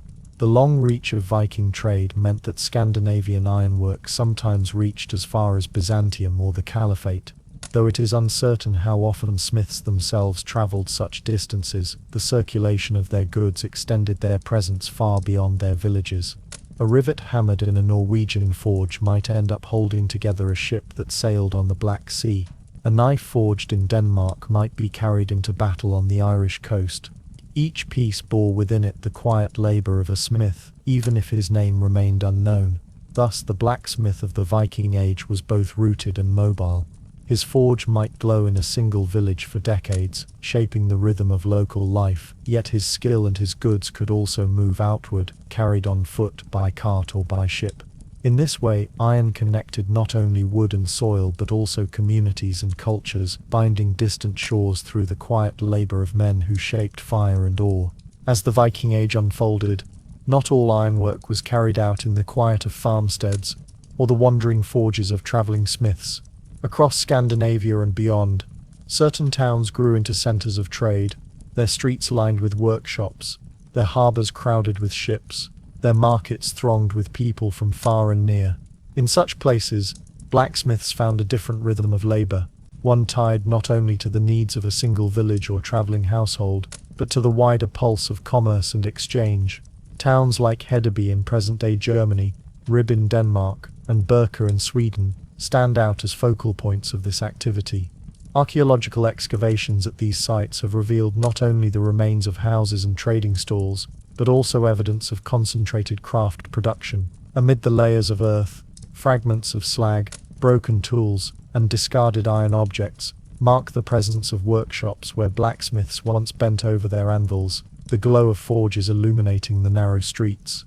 Hedeby in particular emerges as a striking example. Situated at a crossroads between the North Sea and the Baltic, it became a hub where merchants and artisans gathered. The settlement flourished in the 9th and 10th centuries, and among the goods that flowed through its markets, furs, amber, textiles, and imported silver, iron was a constant. Excavations have revealed traces of smithies clustered in parts of the town, their furnaces built into earthen floors, their waste heaps filled with fragments of failed or discarded work. Here, the blacksmith was not a solitary figure on the edge of a farm, but one among many, his labor interwoven with the bustle of trade. Ribe, founded in the early 8th century, likewise offers a glimpse into the role of blacksmiths in an urban setting. Its early market stalls suggest seasonal gatherings, later growing into a more permanent town. Metalworking evidence appears throughout the site, tools, slag and finished objects that indicate ongoing production. In Ribe, the blacksmith's forge may have stood only steps away from a trader's booth or a weaver's workshop, the sounds of hammering mixing with voices bargaining in the marketplace. Birka, situated on an island in Lake Mälaren, connected inland Sweden to the sea routes of the Baltic. Its strategic location made it a key trading center, drawing merchants from both east and west. Within its excavated layers, archaeologists have found evidence of blacksmithing alongside other crafts, suggesting that specialized workshops supplied both local demand and the needs of long-distance traders. Here, too, the smith's labor was part of a broader fabric, his products circulating outward with the flow of goods that passed through the harbor. What distinguished these centers from rural smithies was not the craft itself. The working of iron remained much the same, but the scale and the context. In towns, demand was constant and varied. Ships arriving from distant places required repairs before sailing on. Traders sought nails, fittings and tools to exchange for foreign goods. Local households, larger and more numerous than in villages, needed a steady supply of knives, axes and locks. Blacksmiths in towns therefore worked at a pace shaped less by seasonal cycles and more by the rhythms of commerce. The concentration of smiths in towns also fostered exchange between craftsmen. Techniques and ideas could spread more rapidly in such settings, where one workshop stood near another, and apprentices might move from master to master. Decorative styles, new forging methods, or efficient tools could pass quickly from hand to hand. This atmosphere likely contributed to the refinement of certain techniques, such as fine decorative inlays or the production of standardized fittings for trade. At the same time, urban centers highlight the economic role of iron. Unlike perishable goods, iron was durable, and its value lay not only in its immediate use, but in its transformation. Ingots arriving in a town could be turned into knives, spearheads, or rivets, multiplying their worth in the process. Blacksmiths thus occupied a central place in the urban economy, turning raw material into trade goods that linked Scandinavia with the wider world. The archaeological traces left behind in these towns, small piles of slag, broken tongs, hammerstones worn smooth, seem modest, yet they hint at a larger picture. In Hedeby, Ribben and Birka, the sound of hammers must once have echoed through the streets, mingling with the calls of merchants and the creak of ships at harbour. The smell of charcoal smoke and hot iron would have drifted between houses, a constant reminder of the presence of the forge. These towns were not vast cities, but within their scale, they embodied a different kind of life, one in which craft and trade converged, and the blacksmith's work became part of the heartbeat of commerce. The transition from rural forge to urban workshop did not erase the quiet persistence of the smith's labor. Whether in the shadow of a farmstead or in the center of a bustling town, the work remained slow, repetitive, and demanding. Yet in places like Hedeby, Ribben, Birka, the smith's fire glowed at the very center of exchange, tying together farmers, traders, and seafarers. The tools and weapons he produced would leave the town in the hands of merchants, carried along rivers, across seas, and into distant markets. In this way, the centers of craft amplified the reach of the smith's labor, extending his influence far beyond the immediate circle of his forge. And so, from these towns, the work of the blacksmith did not merely sustain local life, it became part of a wider network, linking Scandinavia to the broader currents of trade and travel. When one imagines the Viking forge, the picture that most often comes to mind is of a man at work, his hammer raised above the glowing anvil, sparks trailing from the edge of iron as it bends beneath his blows. Yet in the silence between the strikes, in the gathering of fuel, in the tending of households, and in the circulation of goods, there were also women, seldom recorded, rarely named, but present nonetheless, their contributions woven into the fabric of smithing, in ways both subtle and essential. The historical record offers little direct evidence of women blacksmiths in the Viking Age. The sagas, with their focus on warriors, kings and legendary craftsmen such as Wayland the Smith, rarely pause to consider whether women worked at the forge. Archaeological finds of tools, graves and workshops likewise show a preponderance of male association, yet absence in the record does not mean absence in life.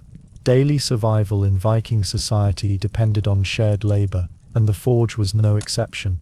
One of the most fundamental tasks surrounding blacksmithing was the preparation of charcoal.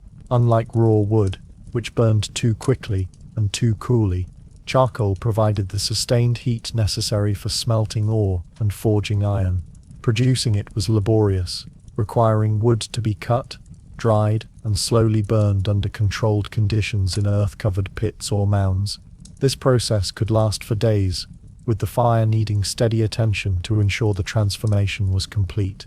Such tasks were often carried out near farms and settlements, and while men might oversee or manage the process, women and children almost certainly contributed to the gathering, stacking and tending of fuel. In this sense, the forge's fire was sustained not only by the smith's hammer, but also by the collective labor of households. Women's presence also touched the forge through domestic management. Blacksmithing required time, focus and energy, often drawing a man away from the fields or from other household duties.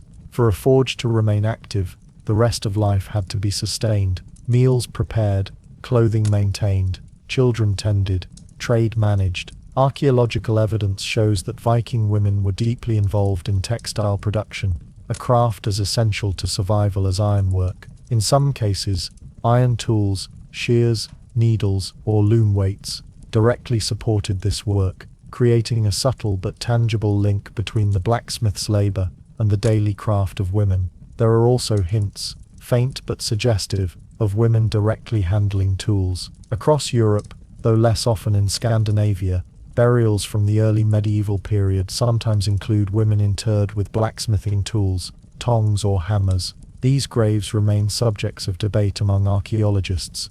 Do they represent women who worked at the forge, or women symbolically connected to it, perhaps through family roles? Though evidence from the Viking homelands is sparse, it cannot be ruled out that some women may have learned and practiced aspects of the craft, especially in households where labor needs were pressing and skills had to be shared.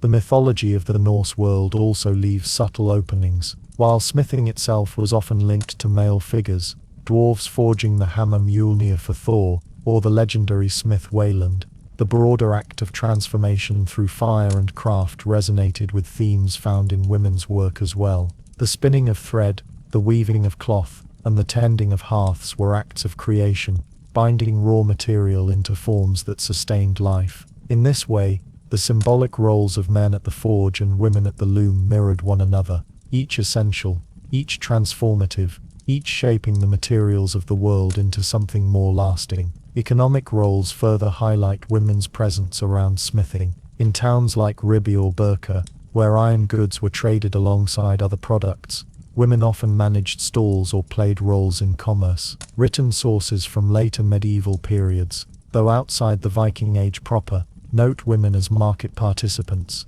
managing sales, negotiating prices, and overseeing exchanges. If such patterns held true in earlier centuries, then women may well have been the ones who handled the trade of forged items, ensuring that the labor of the smith reached buyers in distant places. In this light, the silence of sources about women in smithing becomes less an absence and more an omission, a reflection of the priorities of the record, not of lived reality. The forge, though it may have appeared as the domain of men, relied on the steady, unseen labor of women, whether tending charcoal fires, maintaining households that allowed smiths to focus on their craft, or participating in the trade that carried iron goods across seas. Women shaped the conditions in which blacksmithing flourished.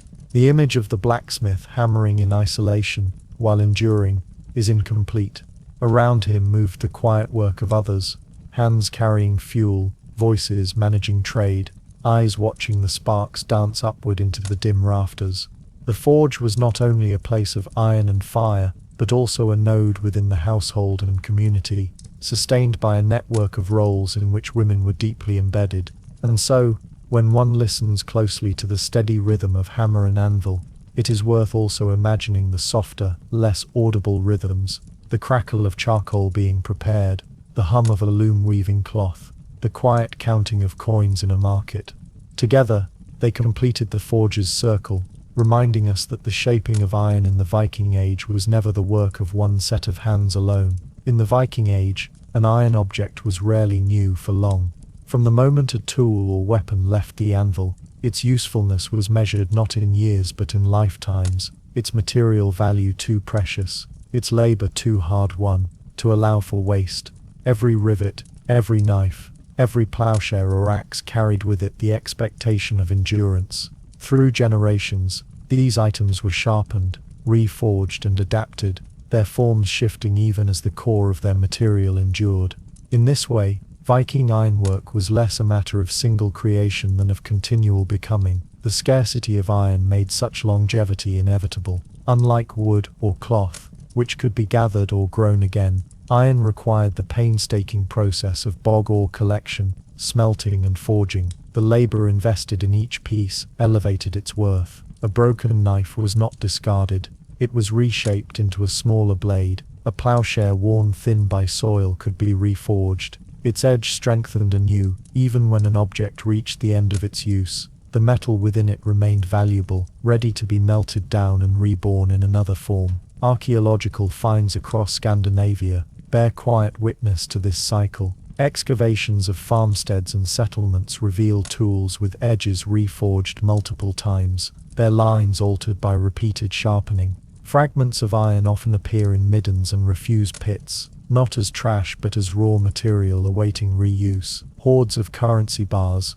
standardized ingots shaped for trade, show how surplus or scrap iron could be recast into portable forms, to be carried to markets or worked again in distant forges. Each piece testifies to a culture that understood iron not as disposable, but as enduring substance. Weapons, too, bore this legacy of reuse. Swords and spears, though prized as symbols of status and skill, were not immune to wear. A blade dulled in battle could be reforged, its edge renewed. In some cases, fragments of broken weapons were incorporated into new ones, their steel folded into fresh patterns. The practice of pattern welding, already a technique of strength and beauty, also lent itself to the recycling of fragments, layering old and new into blades that carried silent histories within their cores. To wield such a weapon was, in a sense, to carry the memory of past hands and past conflicts, bound invisibly into the iron itself.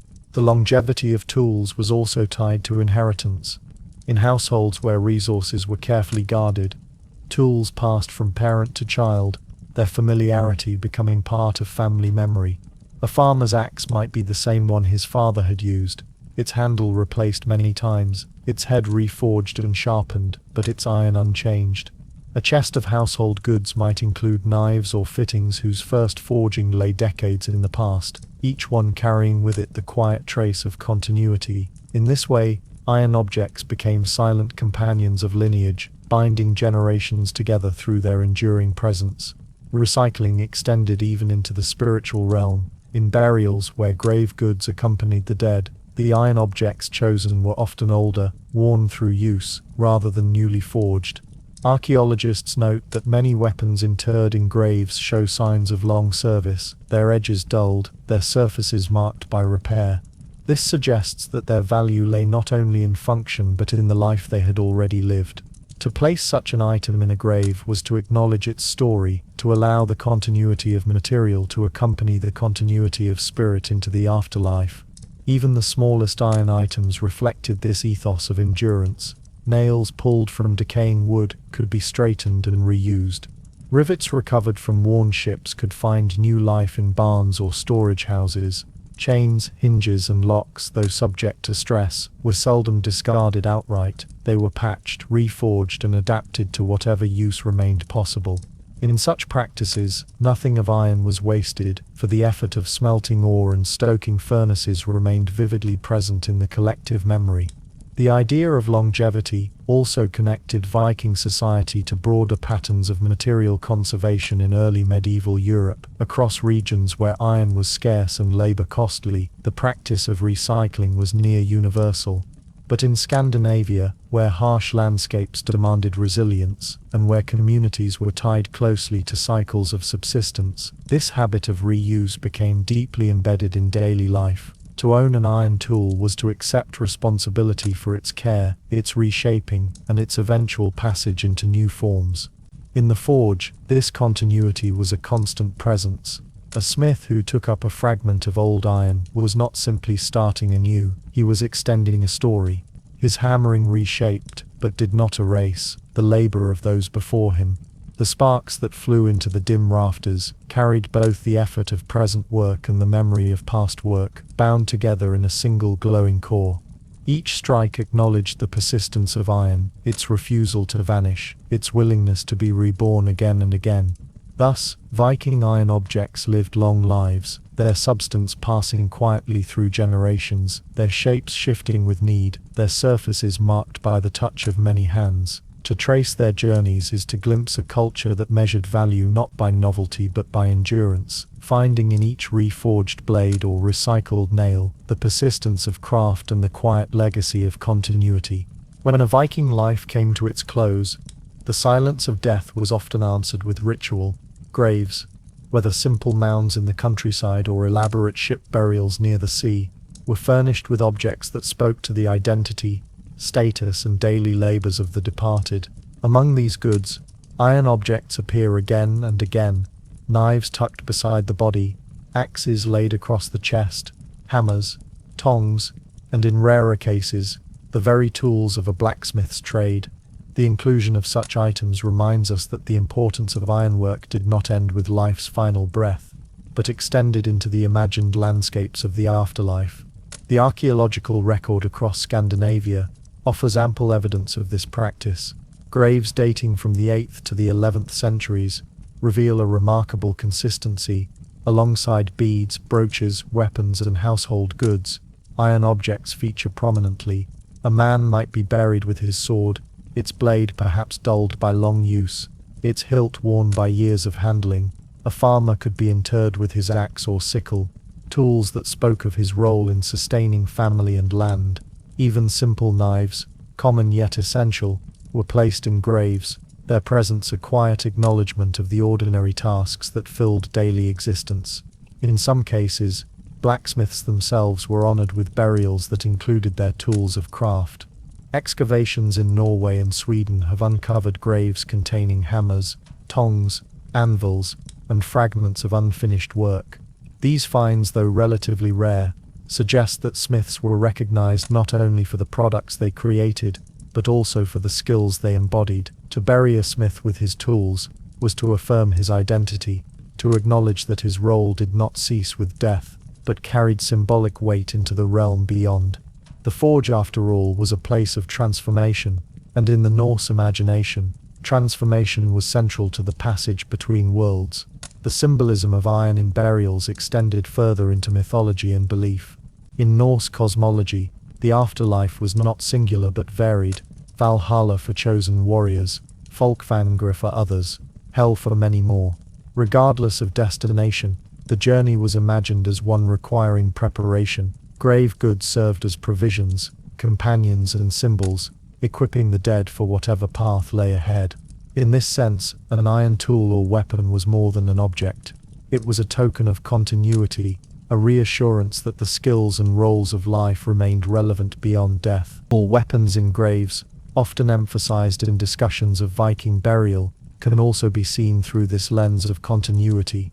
A sword buried with its owner was not merely a marker of warrior status, it was also a practical provision for the challenges of the next world. Similarly, an axe or spear might accompany a man not only as a symbol of earthly strength but as a trusted companion for future journeys.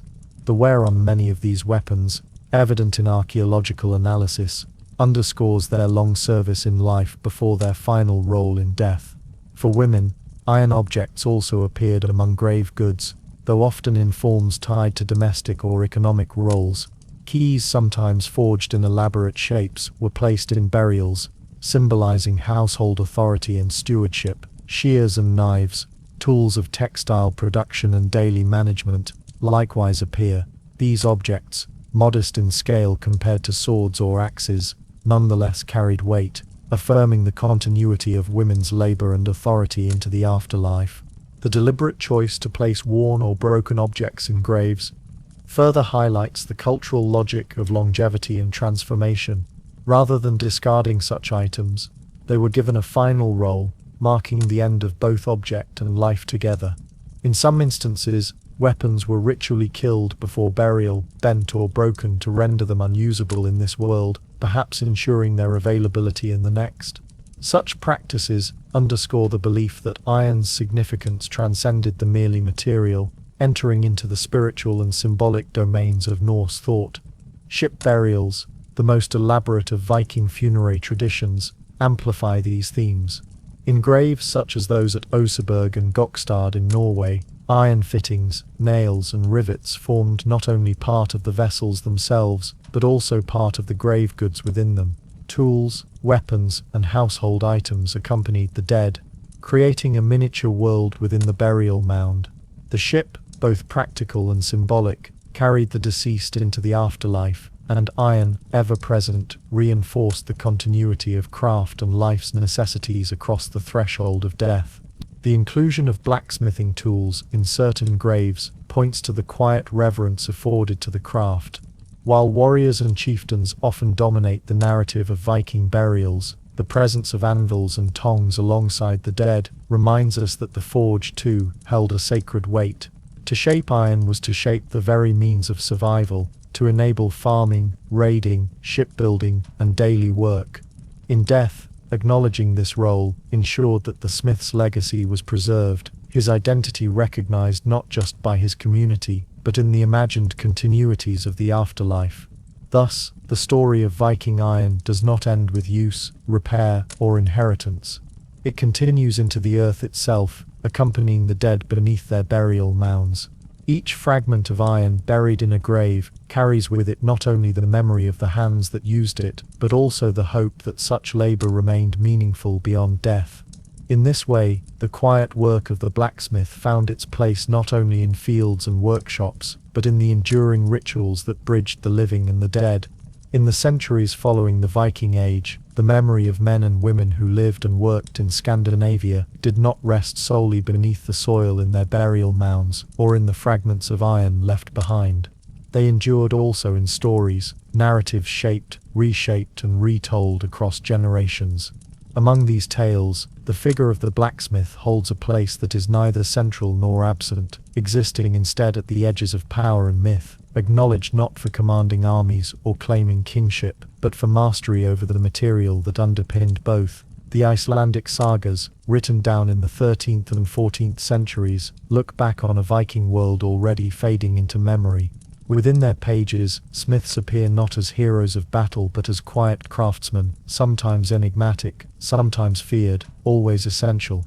A recurring theme is the idea of smithing as a skill tinged with secrecy. The forge was both ordinary and extraordinary, ordinary in that every village needed tools, yet extraordinary in that the act of transforming stone into metal seemed to bridge the boundary between nature and culture, the raw and the refined. The sagas capture this tension in their depictions of smiths.